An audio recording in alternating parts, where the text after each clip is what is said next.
Hello everyone, welcome to History and Culture.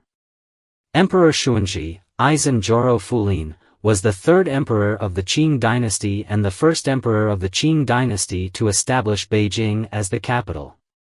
He ascended the throne at the age of 6 and was regent by his uncle, the Prince of Rui, Dorgan. At the beginning of his reign, Shunzhi was still very young and largely depended on Dorgan's guidance. However, after Dorgan's death, Shunzhi gradually matured and began to take on the responsibilities of governing the country, laying a solid foundation for Qing rule in the Central Plains. Historical evaluations of Emperor Shunzhi's politics describe him as diligent in governance and loving towards the people, striving tirelessly for good rule. He was highly committed to managing the country, paying attention to people's livelihoods, and striving for reform and stability. In terms of emotions, Emperor Shunzhi was similar to his father, Emperor Huang Taiji, both having deep emotional attachments. His intense emotional investment even affected his brief life, particularly his profound love for his concubine, Dong Efei. It is said that Emperor Shunzhi passed away at the age of 24. And many stories circulated among the people about how he was heartbroken by the loss of Dong Efei and fell into despair. Some even claim that he became so disheartened that he shaved his head to become a monk and chose to renounce the world. While these stories may sound like mere legends, there is some basis for them. Indeed, Emperor Shunzhi had a deep affection for his beloved concubine, Dong Efei. After her death, he reportedly considered becoming a monk and leaving the palace. According to historical records, although Dong Efei was greatly favored by the emperor, her health had always been poor, and the loss of their son severely affected her. The combination of physical and emotional suffering led to her early death. At the time, Emperor Shunzhi's feelings for her were intense, and they were in the midst of a passionate love. Her sudden death left him devastated, even causing a mental breakdown. The pain of losing his beloved made Shunzhi feel that life had lost its meaning. His sense of responsibility towards the country diminished, and he decided to become a monk to escape worldly troubles. There were even rumors that he had a monk named Cixi shave his head for him. However, this period did not last long. Cixi's master, Yulan, threatened to kill Cixi, which forced Emperor Shunzhi to abandon his idea of renouncing the throne. At this point, many may wonder, how beautiful and wise was Dong Efei that an emperor would be willing to give up everything for her, even considering renouncing the throne? According to some historical records, Emperor Shunzhi's affection for Dong Efei was almost boundless. His deep feelings for her were evident even in the funeral arrangements after her death. When Dong Efei passed away, Shunzhi posthumously honored her as Empress and prepared multiple versions of her posthumous title, ultimately settling on Empress Xiaoxian. It is noteworthy that Dong Efei was the last empress in Chinese history to receive an independent posthumous title. Emperor Shunzhi's actions during her funeral were extraordinary. Fearing that no one would serve her in the afterlife, he ordered the execution of several palace maids and eunuchs to accompany her in death. What was even more shocking was that when her coffin was moved to the Jing Mountains Guanda Hall, it was carried by high-ranking officials of the Manchu Eight Banners, who were all above the third rank, an exceptional honor. Moreover, according to Qing dynasty regulations, when the emperor experienced a national mourning period, it usually lasted 27 days. However, Emperor Shunzhi extended the mourning period for Dong Efei by a full 4 months, showing her exceptional place in his heart. Additionally, Emperor Shunzhi personally wrote the biography of Empress Xiaoxian, in which he detailed her virtues and conduct in the palace, almost elevating her to the status of a deity. It is also worth mentioning that although Emperor Shunzhi had many beautiful women in his imperial harem, why did he love Dong Efei so deeply? According to some historians, Dong Efei had 3 major qualities that contributed to her special place in Shunzhi's heart. Firstly, Dong Efei's filial piety was impeccable. The Qing dynasty emphasized filial piety, especially for the emperor and women in the imperial harem. And it was considered not only a foundation of the family but also one of the standards for governing the country. As Shunzhi's beloved concubine, Dong Efei's filial piety was of great significance in history. In the biography of Empress Xiaoxian, Emperor Shunzhi praised her highly, particularly for her filial devotion to her mother-in-law, Empress Dowager Xiaozhuang.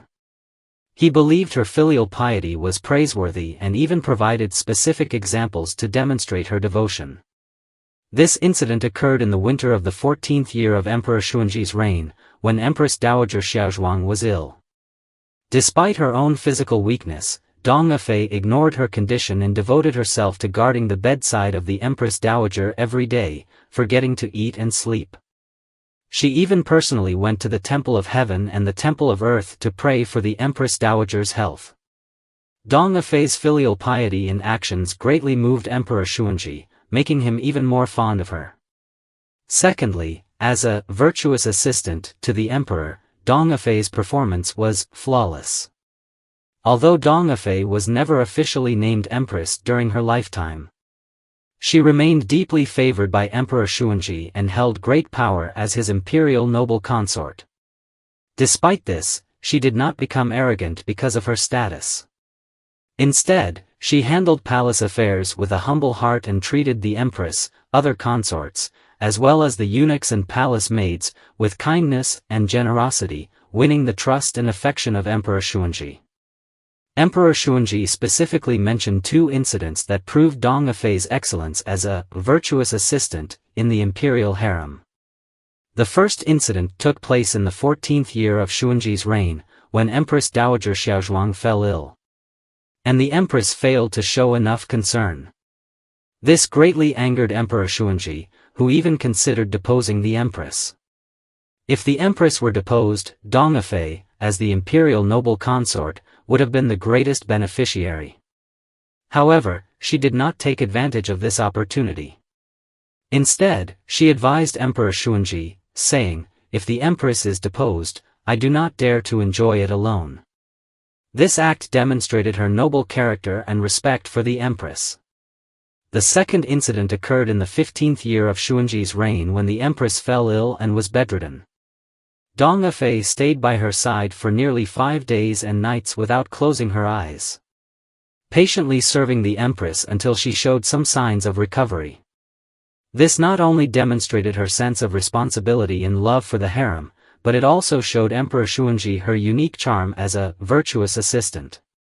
The third, and most important point, was that as a wife, Dong Efei regarded Emperor Shunzhi as her one and only. Emperor Shunzhi's deep affection for Dong Efei was reciprocated by her unique care and sincerity toward their marriage. In her heart, Emperor Shunzhi was her one true love, and no one could ever replace him. This was reflected in their daily life, as Dong Efei took meticulous care of him. Even when he was reviewing memorials, she would quietly stay by his side, offering silent companionship. Although Dong Efei was beautiful, she was not a disaster for the country like some imperial concubines in history. Instead, she often gently advised Emperor Shunzhi to focus on governing the country and caring for the people. Even when she personally experienced the pain of losing loved ones, she always put her feelings for Emperor Shunzhi first. When her father passed away, she tried to suppress her sorrow so as not to cause Emperor Shunzhi worry. When her brother passed, she even felt relieved that she had not caused him trouble. Dong Efei always buried her own pain deeply within her, valuing her ability to comfort and reassure Emperor Shunzhi above all else. Even at the time of her death, she still thought of Emperor Shunzhi. In her final moments, she earnestly advised him, saying, "After I die, Your Majesty should take care of yourself. Don't let the Empress Dowager be saddened and shed tears. Will you?" In her last moments, she still cared for her husband, urging him to look after himself and make sure the Empress Dowager was not troubled. It is clear that Emperor Shunzhi was the most important person in Dong Efei's life. He was almost everything to her. As a result, Dong Efei's devotion and selflessness deeply moved Emperor Shunzhi and solidified their strong bond. When Dong Efei passed away, Emperor Shunzhi was overwhelmed with grief, and his inner world seemed to collapse. Many believe that Emperor Shunzhi's death from smallpox was a consequence of his inability to bear the loss of his most beloved wife. His profound love for Dong Efei made him despair after losing her. And he even decided to renounce the world, seeking peace and liberation away from all the worldly affairs. This is the History and Culture channel. Liking and subscribing are the greatest help and support to us. Thank you everyone and see you in the next time.